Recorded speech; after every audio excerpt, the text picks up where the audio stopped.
और मुल्क में जो सबसे बड़ी खराबी इस वक्त है वो यही है कि ये मानसिकता चेंज करने की बात कर रहे हैं कि आज सैलरी देंगे, कल अपना एजेंडा लागू करने की कोशिश करेंगे। राह में भटकी जो फसलें गुल तो पहुंचाने गए, इस बहाने से चमन की हद में भी लाने गए। तो दिक्कत क्या है उन फ्रीडम फाइटर के बारे में पढ़ने से? जिनको कोई जानता नहीं, दिक्कत बिल्कुल नहीं है। हाँ। लेकिन सवाल ये, गांधी फ्रीडम फाइटर थे या गोडसे फ्रीडम फाइटर था, ये तो तय करना पड़ेगा ना। नमस्कार आदाब दोस्तों, हिंदोस में आपका स्वागत है। मैं हुक्राम, हमारे साथ हैं एडवोकेट जेड के फैजान साहब, सुप्रीम कोर्ट के लॉयर हैं, आप लोग अच्छी तरह से जानते हैं।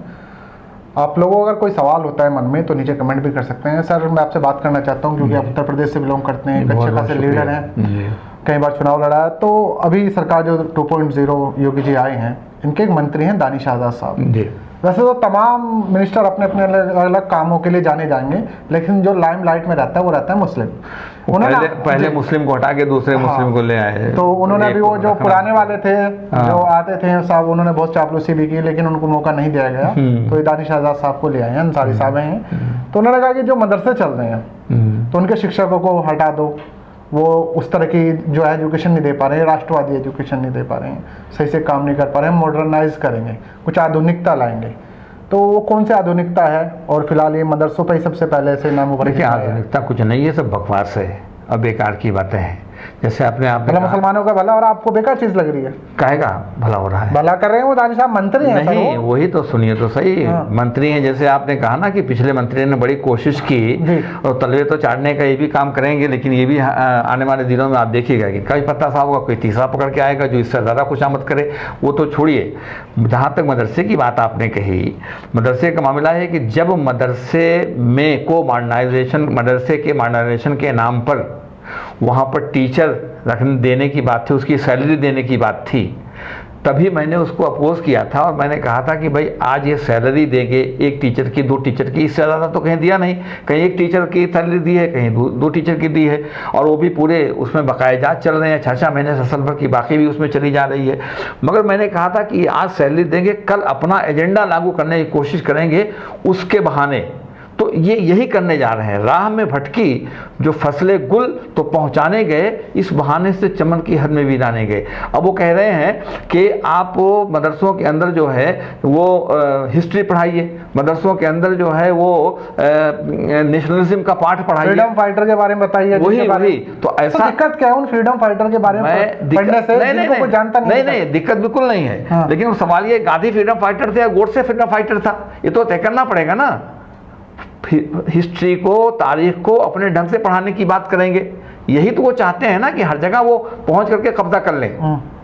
बिल्कुल, वो तो माइंड सेट चेंज करना चाहते हैं ना, लोगों की मानसिकता चेंज करना चाहते हैं। और मुल्क में जो सबसे बड़ी खराबी इस वक्त है वो यही है कि ये मानसिकता चेंज करने की बात कर रहे हैं और किया है और कर रहे हैं। और मानसिकता को काफी हद तक चेंज किया है, बल्कि बहुत हद तक चेंज किया। हो सकता है लोगों ने इसीलिए बिठाया हो कि लोगों की मानसिकता चेंज करें। तो जी, जो लोकतंत्र है, जिता के बिठाया है उन्हें, तो किसी उससे तो बिठाया होगा। लोकतंत्र क्या मतलब? लोकतंत्र तो आप संविधान की शपथ लेकर के आए हैं, संविधान के नाम पर आए हैं, तो लोगों ने बिठाया ना। कुछ लोगों को चाहते हैं, लोगों ने बिठा दिया, तो आप जो चाहेंगे करेंगे। और 50% लोगों के अक्सरियत भी तो आपके साथ नहीं है। 50% से ज्यादा वोट लिया है क्या आपने?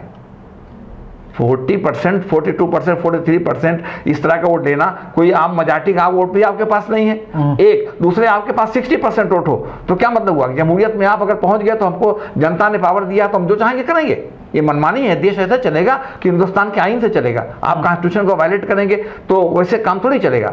तो ये तो मदरसे में अपनी इस तरह की बातें करके उसको अपना एजेंडा लागू करने की बात कर रहे हैं। मदरसे के ऊपर क्वेश्चन मार्क क्यों लग रहा है भाई? जब आप कह रहे हैं कि वहां पर नेशनलिज्म का पाठ पढ़ाइए, इसका मतलब हुआ कभी तक नहीं पढ़ाया जाता रहा। वहां पर हिस्ट्री पढ़ाइए, इसका मतलब कि हिस्ट्री जो है जो आपके हिसाब से रही वो पढ़ाई जाएगी। ये बातें तय करने की है ना। तो इनके पास तो एजेंडा कोई है नहीं, अलावा इसके कमल वायरस फैलाने का काम कर रहे हैं। अब आज की स्टेट इलेक्शंस हो गए, इधर जो कई इलेक्शंस हुए तो उनको ये अंदाजा हो गया कि ये राम मंदिर का मुद्दा जो है वो पीछे चला गया। राम मंदिर उनको अब बनने लगा, उस पर कोई एतराज़ नहीं रहा। मस्जिद उनको शहादत के बाद उनको वो सब ज़मीन और सब कुछ उनको चीज़ें मिल गई, तो वो एजेंडा पीछे हो गया। कश्मीर का भी उन्होंने काम किया था, अब कश्मीर वगैरह भी चला नहीं कश्मीर, तो अब वो ले देकर के नए इश्यूज पैदा करने की कोशिश की जाएगी ना।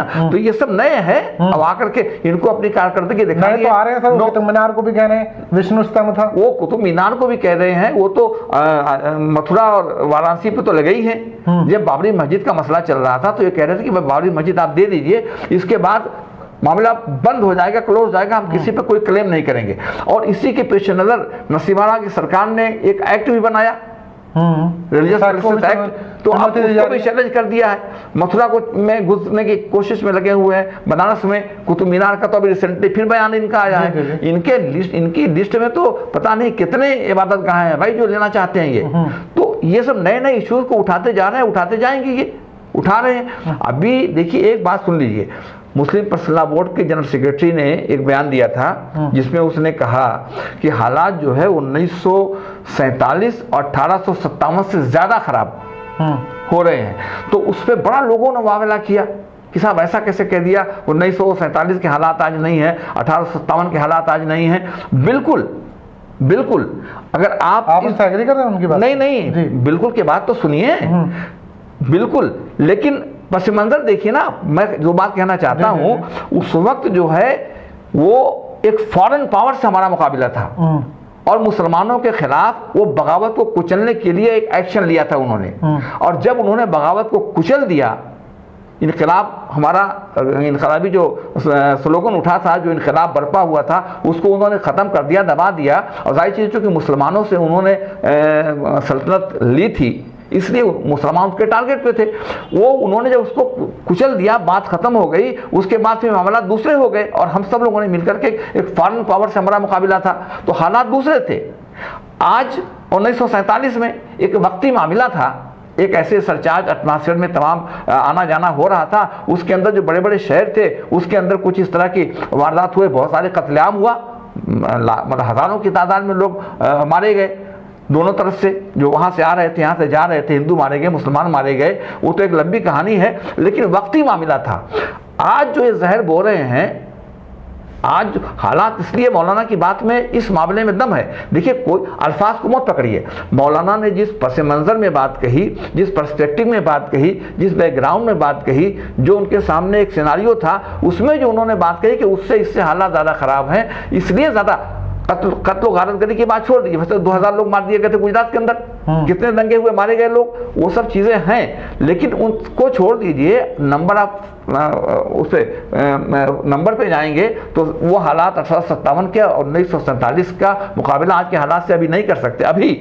लेकिन जो मुझे दिखाई पड़ रहा है, वो दिखाई पड़ रहा है कि हालात उससे ज़्यादा ख़राब होंगे।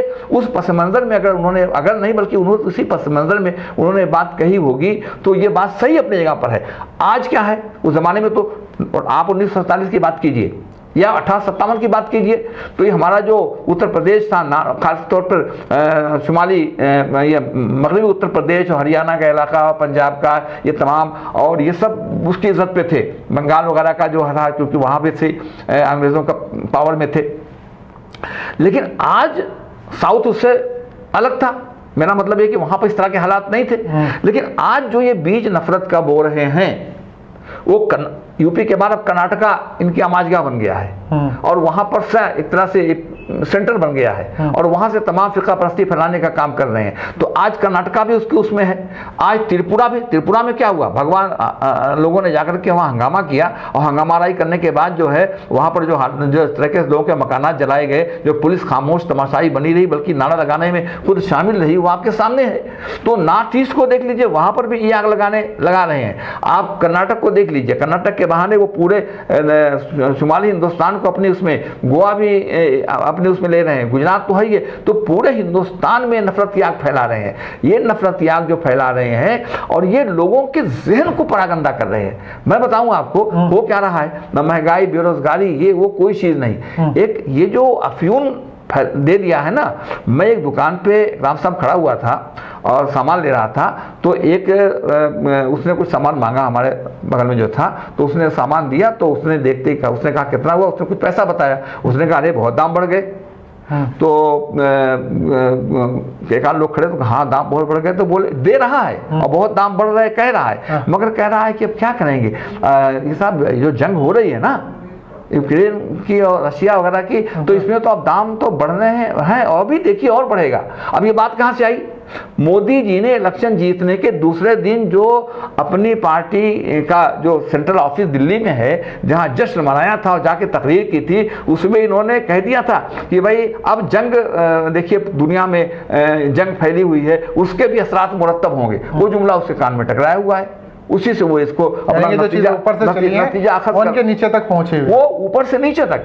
तो ये जो जहन परागंदा कर रहे हैं ना, एक दूसरे से मुनाफरत इतनी ज्यादा फैला रहे हैं कि उस कॉन्टेक्स्ट में वो बात सही है कि हालात जो है 1857 और 1947 से ज्यादा खराब हमको नजर आ रहे हैं। ये मैं कहना चाहता हूँ।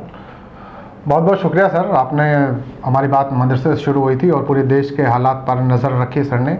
बहुत बहुत शुक्रिया सर। किसी और एपिसोड में आपसे मुलाकात होगी। जनता पर छोड़ देते हैं उनका क्या कहना है कि क्या वाकई हालात 1857 और 1947 से ज़्यादा ख़राब हैं। आप लोग भी नीचे कमेंट कर सकते हैं, इस वीडियो को ज़्यादा से ज़्यादा शेयर कर सकते हैं। मिलते हैं किसी नई खबर के साथ।